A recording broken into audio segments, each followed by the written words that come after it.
Yeah, I think we can start now. First of all, let me tell you that we are very happy to host Leonard Iyamuremye. He is the environmental activist and he loves nature from his childhood and he explores the nature and he is much interested in learning about the nature and fighting against climate change. He did his university studies at the IPRC Kitabi and he has got trainings on environmental protection and this made him achieve the goal of becoming environmental management specialist and he loves volunteering and advocating for nature. And as a result, he serves as the Youth for Nature Global Ambassador and mainly he facilitates Youth for Nature Storytelling Program. He is also a country representative of the African Youth Development Commission and the ambassador of the IUCN Program on Africa Protected Area and Conservation. In addition, he was the regional coordinator for the East Africa at CoEB 16 Global Affairs Unit and the 66th UN Climate Change Conference of Youth. And also, he spoke on the biggest World Circular Economy Forum and the other environmental events in 2021. He is going to talk about connecting youth and biodiversity conservation, and he is most welcome. Yeah, thank you so much, Jenna. And it's a pleasure to be here, and I'm excited to be invited on talking on this very interesting topic. And yeah, just connecting youth and biodiversity conservation. And it is really interesting. And I was saying that how CoEB is helping young people across the country and all over the world in conserving, doing research and teaching and empowering them in biodiversity conservation. You are really doing great work. Thank you so much for inviting me, and I hope we are going to share ideas and see how young people could be involved, their effects and other things that they could have on biodiversity. So welcome all, and thank you so much for joining. And the agenda that I'm going to be passing through is that the first thing is introduction. I think Vena goes through it, and also I'll be talking a little bit about Year for Nature, because I'm not going to talk about all those organizations that are volunteering or working with, but specifically I would like to highlight about Year for Nature, because it is the one that I will be sharing their program, administrating program. Also, I will be talk a bit about biodiversity and which law youth could be having on biodiversity. And also I will be talking about certain program, how young people, Year for Nature, how is helping young people through storytelling to being engaged in storytelling program. So then I will be ending up or concluding, asking everybody or talking about when to act. So I hope I will be having interesting conversation with you all. I'm not going to spend time talking about me because Vena passed through it, but I can say about Year for Nature and IUCN protocol and also CoEB 16 in order to allow you knowing more about those things. But let me talk about Year for Nature. It is youth organization, which is international non-profit organization. It has a headquarters in Canada. We educate, empower, mobilize young people to read on solutions, ecological and backed by science and grounded in environmental and intergenerational justice. We act as nexus, the link between nature and climate and global youth movement. Also, we do our work in the 3 pillars, I mean, many pillars that we are acting in. The first one is capacity building, where we empower young people across the world. Also, we do knowledge sharing, different projects about like sports registries and different webinars, international events, and all other knowledge-based sharing activities.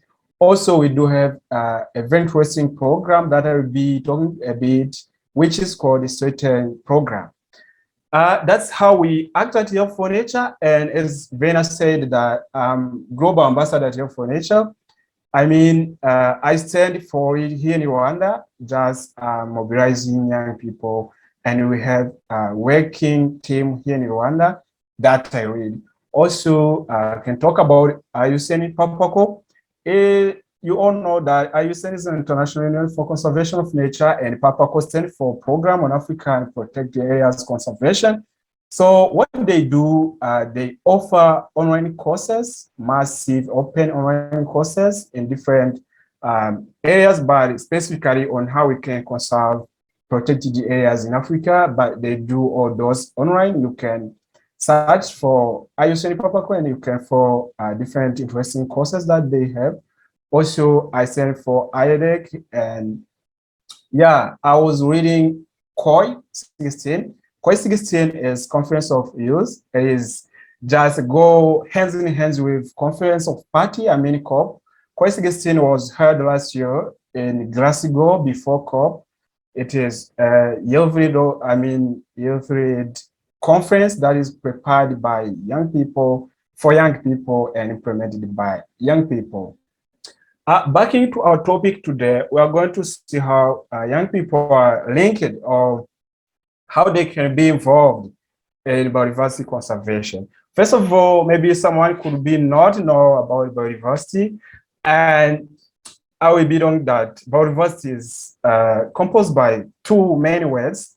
The one is bio, which is meaning life, and the another one is diversity, which means many forms. It means that biodiversity is life in many forms. Simply, it means that it is all plant, animals, and all organic, organisms that are living on the web. So what I would you know is that we have to all know that we human beings, we are all depending on biodiversity. And the study highlighted that human being is, 60% of our food, it is mainly composed by by plants, and 40% of our food, our daily food is always composed by animals. It means that we are having effects on biodiversity, on plants and animals daily, because we know that every day we need things to eat. So it means that we are having an impact on biodiversity each day. So let us see other roles that biodiversity is playing or having for us. Biodiversity, first of all, protecting, it provides protection.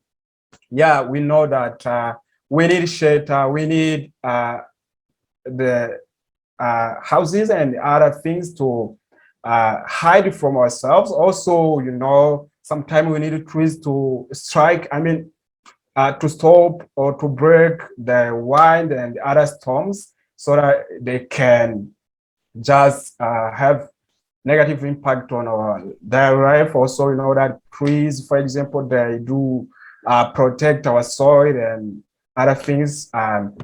Also, it biodiversity help in regulating climate.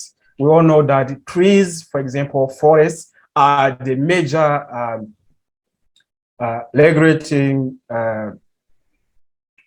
species. They are regulating, they are absorbing carbon dioxide from atmosphere, and they are regulating rainfall and sun seasons. So without them, we can meet with all those problems like global warming and climate change crisis, which is the biggest challenge that world is facing right now.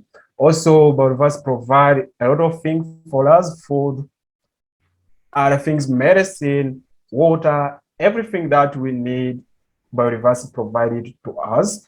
It gives us education, for example, CoEB are doing researches. So without biodiversity, there could be no, no CoEB exists. So we are depending on it.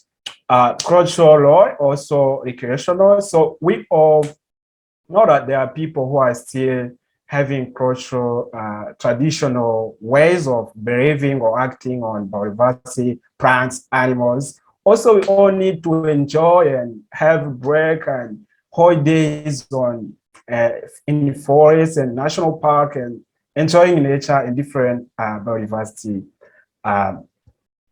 areas. So there are some treaties that I would like to mention that biodiversity needs. First of all is habitat destruction. So many animals are destructed.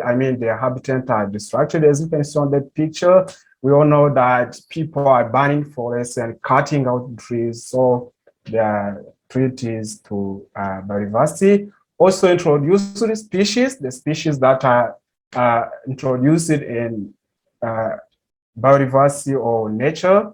There are sometimes treaties. Pollution, we all know that there are a lot of pollution like waste that we are generating, carbon dioxide and other greenhouse gases that we are emitting, and plastic waste and other physical materials that are wasted or disposing environment are all those treaty to biodiversity, to plants, to animals.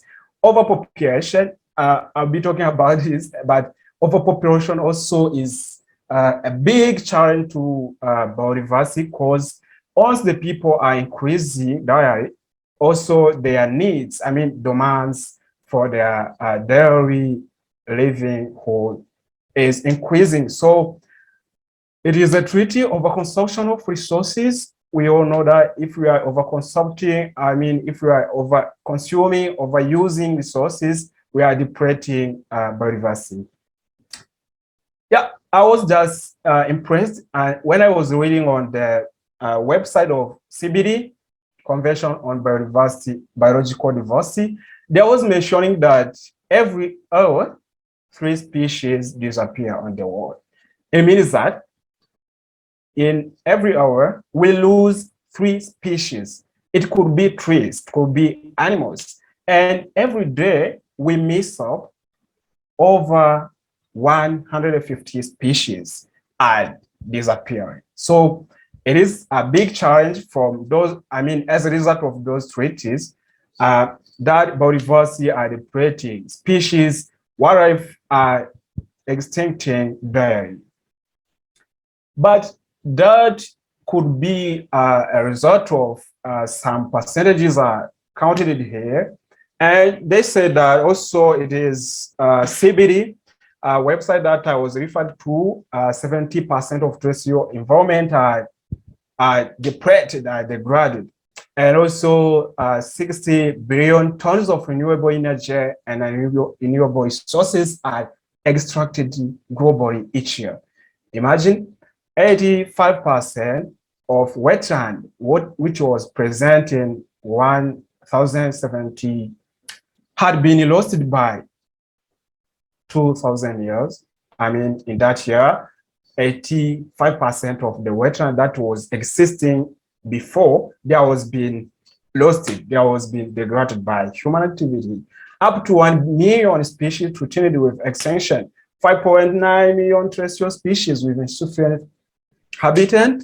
So as we saw that we are cutting out trees and destructing habitat to biodiversity. More than 40% of amphibian species are threatened with extinction, and at risk 680 vertebrate species driven to extinction by human activity since 16th century. 3.5% domesticated breed of birds extincted by 2016, and 290 million hectares of the forest. It means that 6% of native forest cover lost from 1990 and 2015. 2 billion people who really on wool fuels to meet their primary needs in their using, in the energy sources. It means that we are using resources at an alarming rate that species could be extinct and sometimes will stay alone. So we can ask if those things or if those circumstances are happening, why young people are important. Let us see how young people are present in nature and how young people are in our world. So in 2019, the study shows that there are about 1.2 billion youths, which has aged between 15 to 24. It means that 16% of global community population is young people who are between those ages. All those age 24 years and younger account nearly 40%. It means that young people in general, they hold 40% of global population, and about 85% of world's population of youth live in developing countries, including Rwanda, and about 255 million young people live in 19 countries with larger poverty gap, and 15 of those 19 countries are in sub-Saharan Africa, imagine, and 110 million youth live in hunger. It means that those young people are living in hunger. They don't have things to eat. And they estimate that those young people are living less than $1 per day. And about 103 million youths in the world are illiterate. They didn't go to school. They don't know about school and what is going on in the school. Youth comprise 41% of the world unemployed people. This to give you the picture of young people and biodiversity, how those people are treated and how biodiversity is treated. What is the composition of biodiversity and what is the composition of young people? So we are going to see how to link those things.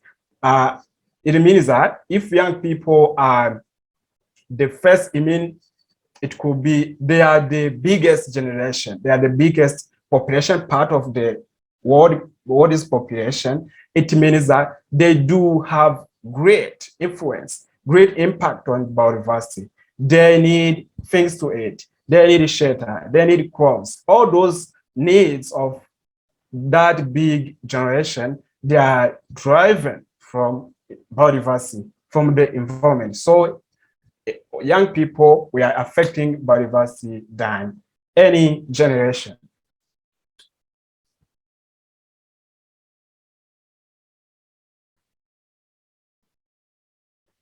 So what is experiencing an increase in global environmental destruction? We all know that we do have issues that are here trending on the world, and in Rwanda, even you're saying about landslide, climate change, droughts, and other issues and biodiversity treaties. And our effort to tackle those causes, the loss of biodiversity, and include, we need to include young people in decision making. And young people therefore have crucial role to advocate.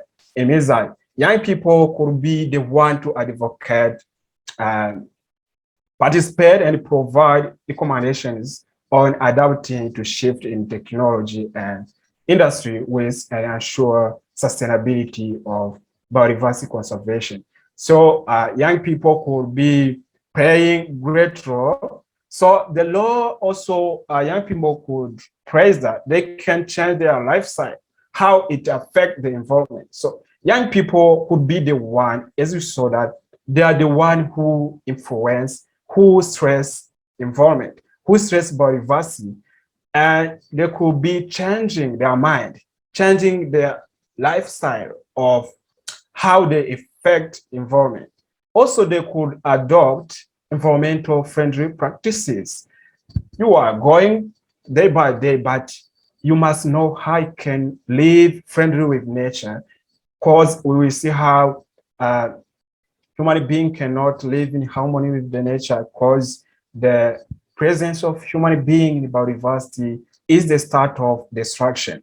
So recycling different materials. We are using different materials. We are dumping day by day. So young people could be recycling those materials. Also, we could advocate for nature, telling those people who are in the rural, who are not educated, those young people who are illiterate, as we saw that they are 41% of the global population, I mean, the part of the young people across the world, they are not educated. They don't know even how they can treat biodiversity. So those, especially young people who are here, they have to advocate for biodiversity, for nature, for climate, for environment.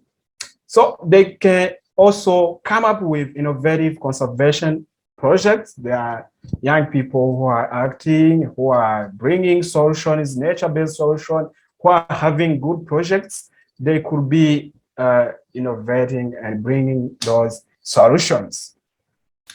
Back into the storytelling, I'm going to show you how Young for Nature are empowering and connecting young people and biodiversity through storytelling program. This is the team of Young for Nature, some of the members and some of the global ambassadors, which was just attending CoEB, their digital team.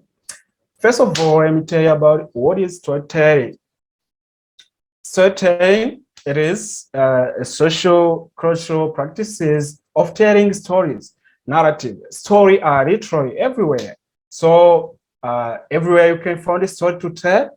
So, and stories can be shared for educational purposes or entertain, to preserve a culture, and also even to promote certain moral value. It can be natural, but pretty much intentional. A story has some parts or some elements of a story. There could be a storyteller. A storyteller is someone who tells a story, of course. And there could be the audience, the one who will be listening, reading, seeing, observing the story. Also, there could be a plot or sequence of events where the story could be shared, where the story could be transmitted. Again, there could be content, I mean, the story itself. So those are the main elements of the story.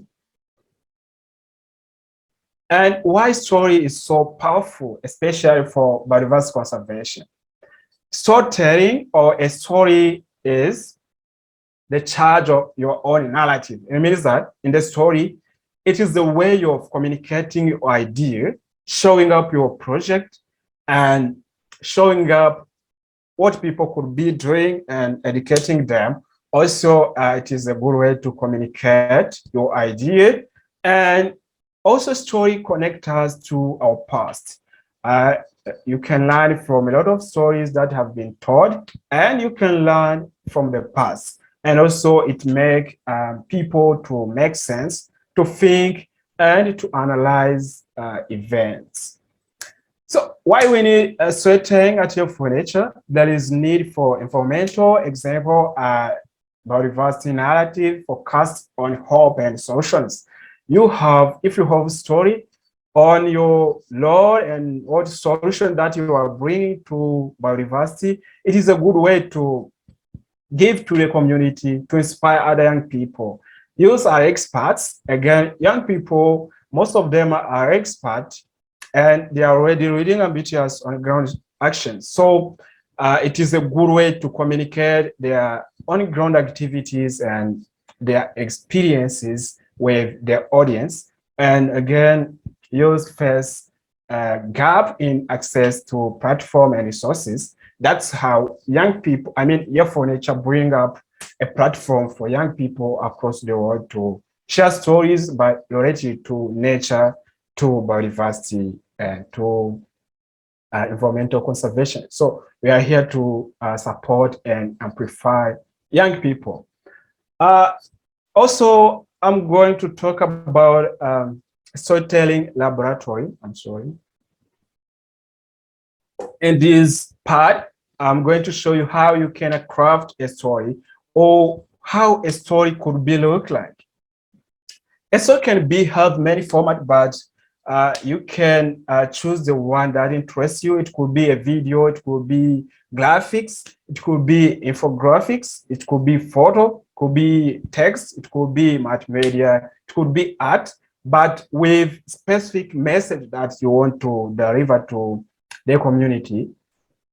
And there are tools. I mean, story is a good tool for communication, especially showing up the project that you have. Storytelling for climate and nature. So we receive a lot of type of story or storytelling. So we'll receive stories that are from, for example, talk about traditional ecological knowledge, nature-based solution, and ecosystem-based approaches, and biomimicry and green-blue infrastructures. Those are parties that we are talking about. So if you want to submit a story to your furniture campaign, story we are looking for, they are especially, as I said, they are stories which are related to nature, traditional, ecosystem, biodiversity, environmental projects that you could be having on the field, I mean, on ground in your country.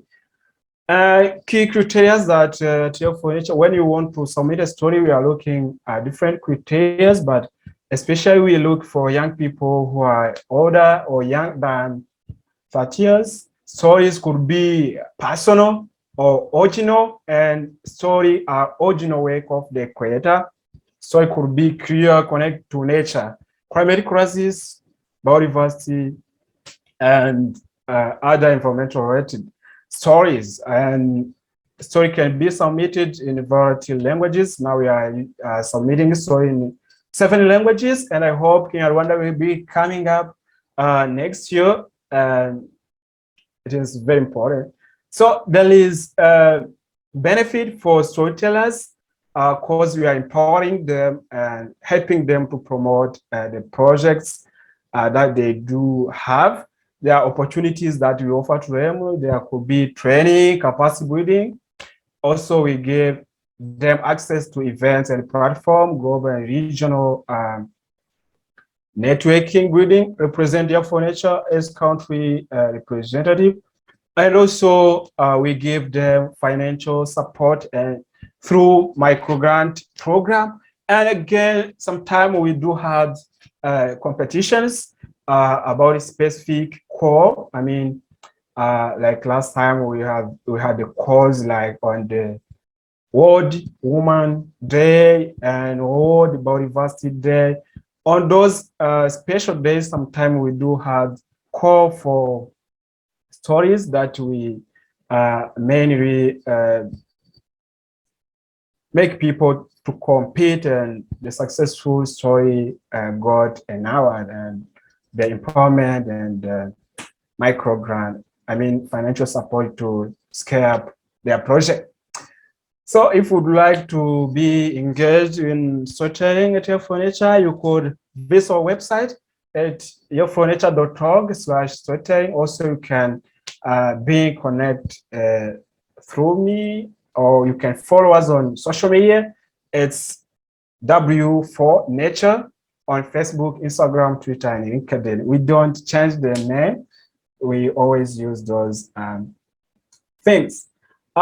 So that's how we are ranking biodiversity and young people, nature and young people. We are having different programs, but storytelling is a good way for young people to be involved, telling story, showing up their project, and yeah, highlighting their work. So what? We must save the planet because we saw that the issues that are rising day by day, and you saw how young people are so many across the world, and they could have a biggest impact on biodiversity, the depleting ecosystem, if nothing done. If their behavior and comfort and continues like we are today, we'll be having so big problems. So next slide could be maybe the last main one, but I'd like to tell you something that you could change our mind, especially young people. Oh, so for me and other young people who are aware environmental philosophers, there is a word that, I mean, a sentence that says that young people, youth, are future leaders. So for me, that is a myth. This is not true.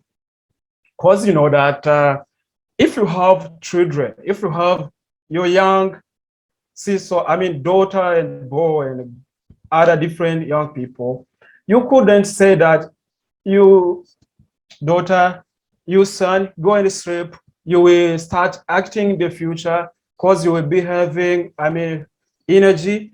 What I would like to challenge here and told young people and even decision makers is that young people are not the leaders of future. They are not generation that will come in the future. They will not start acting in the future. So young people could be, I mean, could start acting now. They could be starting trainings. They could be empowered. Because if you want your kid to be adapting, to be a wise person in the future, you must train them. You must work together with him or her. So young people are experiencing dangers from environmental degradation. And yeah, absolutely, we are also causing those dangers because while we are living those unchanged habitat, I mean, our life is killing species, cutting trees without thinking on the generations to come, our children, also our other, I mean, generation that to come. We are killing ourselves, we are killing next generation. So we are experiencing those issues, but we are also causing other very harm issues that will come in the future.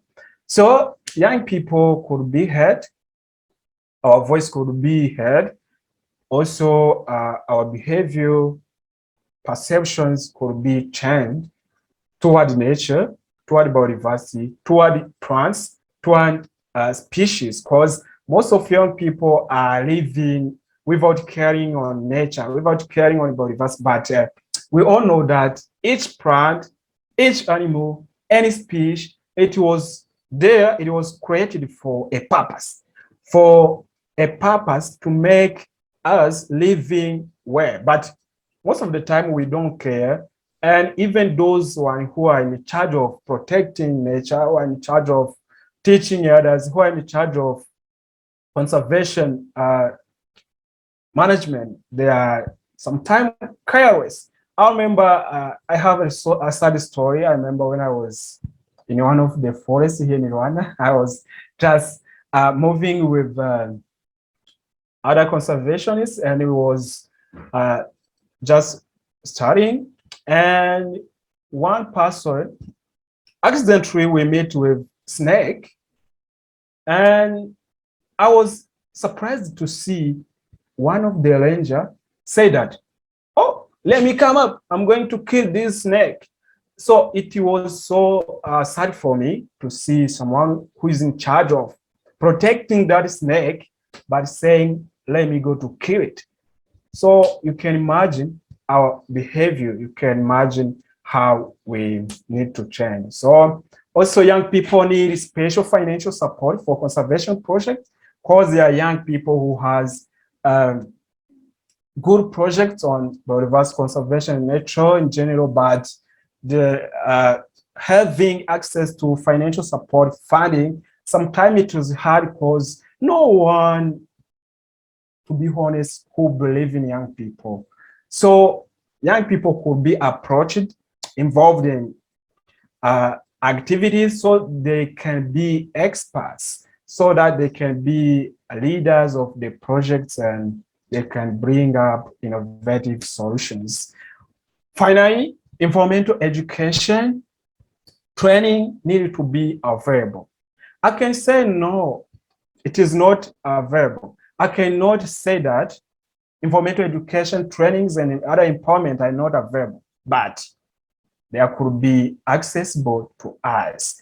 Yeah, I was just a lot of time trying to apply for some trainings, education, and other things, but most of the time it is so hard for us to be able to accept it and being involved in different trainings, specifically on biodiversity conservation.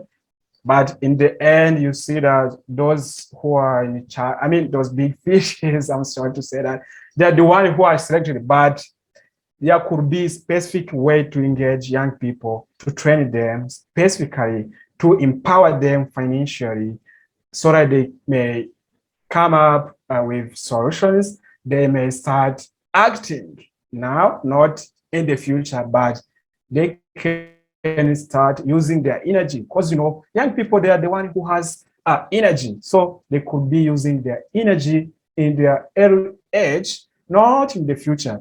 So that's how things are related. Maybe I can have some minute for you to intervene, to discuss, or having some questions, but that's how young people could be linked or come up with solutions, and could be given platform to be sharing their ideas, playing a role in decision making, giving them finance to act, and also allowing them to be accessing those resources that are there. Okay, so that resources are there, especially in Rwanda. We can thank a lot the government of Rwanda and the other organizations like CoEB. They are giving young people opportunities, but we are still having a gap, but it could be filled, and we need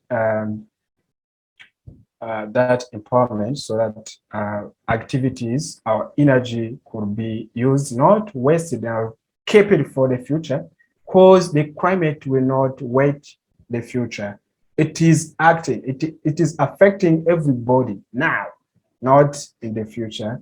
And we know that if you want someone to be cured, I mean the patient to be cured, you cannot wait, I will cure him when he's about to die. So you must cure him early, so that he may be cured well with little and few resources.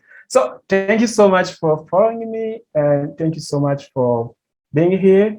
Maybe you could be having questions and other discussions. So I'm going to give you like remaining minutes, if Vena allows me, so that you can ask some questions that you may be having. Thank you so much for following. Thank you so much for joining. You're welcome. Oh, Thank you very much. Yeah. Okay. Yeah. Welcome. This is very inspiring.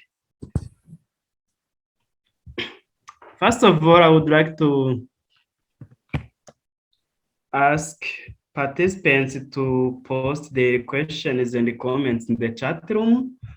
And also, if you want, I can give you the chance to speak if you think your question might be long or you can't explain it very well in writing. You can just unmute yourself and just ask by saying or by talking. Yeah, again, I would like to send a link in the chat. I would like people to give me like a feedback, or some people could need to engage in maybe with me or your furniture in the future, so that you can give me like a feedback, or just, it's like 1 minute to fill it. It is very easy. And thank you so much. I will be putting it in the chat now. Yeah, we can do that. Can you stop sharing? Yeah, absolutely. Yes. Wow. Yeah. Let me first read the comment from the chat. Eugene said, for sure, this presentation is relevant. If young people are encouraged to thrive friendly with biodiversity through storytelling. They can reduce the speed of climate change, as young people are those who access or who have access to technology for developed countries. Yeah, you are right. And actually, you also are those people who spend much time on the social media in comparison to older people, which means if young people are involved in biodiversity conservation by telling stories, it can raise awareness to many people. And Anthony said, thank you for the presentation. It is also a nice reminder for us to incorporate storytelling in our science presentation to better communicate our results. Of course, it is very interesting because, yeah, because most of the time researchers write papers or policy briefs, but there are some people who are like or who don't have much knowledge in the field who need to just grasp the knowledge in the form of a story, like a video, like a network. All of those forms Leonard showed us can help us communicate our results better to a wider audience. Also, something interesting is to translate the research in different languages and communicate it to different channels to make sure that it is reaching as many people as possible. Thank you very much, Anthony, for your comment. Also, Anthony says, I liked your story about the snake, a good example, the power of a good story. Yeah, of course. Yeah, of course it is. And I have the same experience too when I was a student in my bachelor studies. I was thinking if I see a snake, nothing else I could do other than killing it. But my professor, Prof. Donat, taught us about that, and he raised my awareness on the life of snakes and other reptiles that they have the right to live also. And further, we studied herpetology and we realized that snakes and the other reptiles are threatened by just hunting them or having negative beliefs about them. And I can bet some people can kill a snake and say, I kill Satan. And they say maybe they are associated to bad lucky or associated to bad things, not only beating you, but also some people have the mentality that snakes are bad naturally, while that's a myth. I can pretty say, I'm sure that some snakes are venomous, and of course, you can die when they beat you or just some snakes just throw liquids on you. I forget the good term to use, but many species of snakes are not dangerous. They are not harmful, and they fear you. When they see you, they just go. And we human, our first impression is that they are bad and we should kill them, which is something bad. Yeah. Karamaje Jean Damascene said, thank you for your presentation, Mr. Leonard. How do you assess the role of youth in nature conservation and climate change adaptation, specifically in Rwanda? Yeah, can you have a say, Leonard, to answer this question from Jean Damascene and also have a comment on other comments posted in the chat room, if possible, just comments.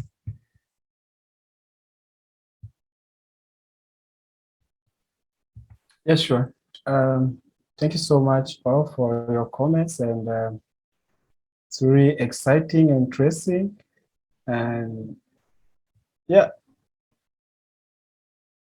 Answering the question of Karamage is that I didn't do a research. I mean, the census on the role of young people in nature conservation and climate change adaptation here in Rwanda, but due to my experience and young people that I'm connecting, because I meet with a lot of young people, and there is an organization that I would like to enforce, which is called Platform for Rwandan Youth in Conservation. But I try to approach a lot of young people, and the problem is that some of us, we are still having negative mindset, and we are still, I mean, we are looking for tangible benefit first of all. We are looking for financial outcomes before anything else. So what we need as young people is that we need being interested first of all. We need being enthusiasm. We need to be special activists, not doing that is maybe a job or needing being a star, being people who had a good job. So we need to love those things. First of all, you have to love nature, because you can't do something good to something or to someone without love. So what we need is commitment, changing mindset, and loving nature. But in other hand, there are a lot of young people here in Rwanda who are acting, because I meet with a lot of people. There are young people who have different organizations and initiatives, who are acting with national, international organizations. So I cannot say 100% young people do not love and do not act, but we are still having those issues of negative mindset toward nature, toward ecosystem, toward biodiversity, and to know, I mean, the knowledge about climate change, what is happening. Most of young people don't know what is going on. Even those who are in schools, because I do have experience, like from the student that was studying together and others that we are studying together, because sometimes you told him a topic or anything about nature and they say, no, I don't like to even understand those things. So it is still complicated and very, very sad, but I hope with time, some young people are changing, and I hope maybe as we continue to advocate and train and teach people, mindset will change. And yeah, that's all maybe I can say on this. Yeah, If there is thank you no very other question. much. Yeah, Eugene said that the awareness about reptile is like a snake is not easy. Yes, it is not easy. Yeah, but we need to move to improve and always have our say, tell stories like the one of Leonard. If you tell a story about the importance of snakes, maybe many people can have many comments, negative and positive, but first of all, the good thing is someone understood something. Maybe he or she cannot be convinced today, but later on, she or he can find out that you were true. Yeah. Is there someone else who wants to say something? Let me see if there is someone who wants to say something.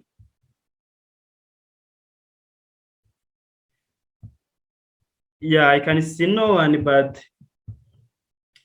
as you said, Leonard, I didn't also see any research which is talking about the role of youth in biodiversity conservation and climate change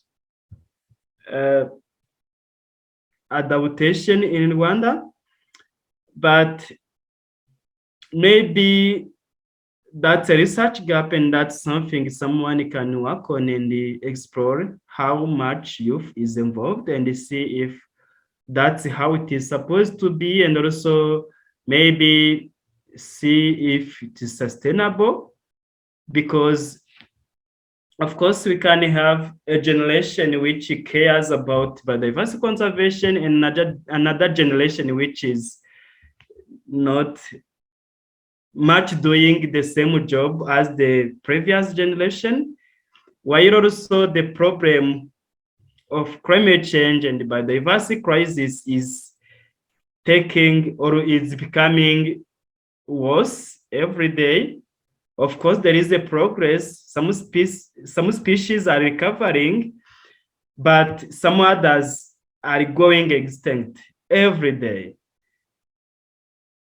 That's why we should not cease talking about biodiversity conservation. We should not cease acting, but shifting the focus depending on where our effort is needed much. I can see different comments in the chat room. Hilary said, thank you, Leonard. Youth is also important, especially those who are talented, but get less chance for courage and training. Of course, yeah. At least we went to colleges and we know more about biodiversity and climate change, but those people who didn't go to school or who took other courses apart from conservation related field or climate change, they don't know anything, or they can know something in bad ways.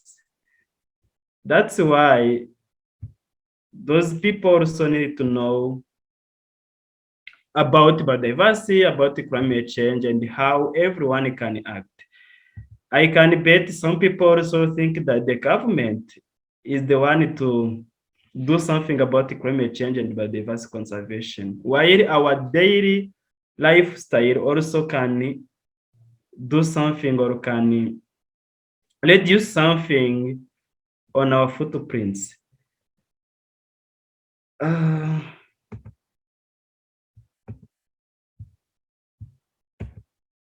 Let me remind you about filling the Google form Leonard shared with us. So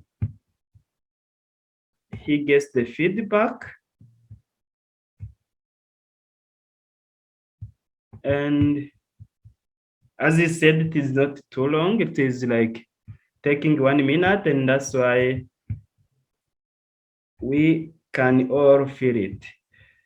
Leonard also said, yes, that's a challenge, and they are very affecting nature daily and are more connected.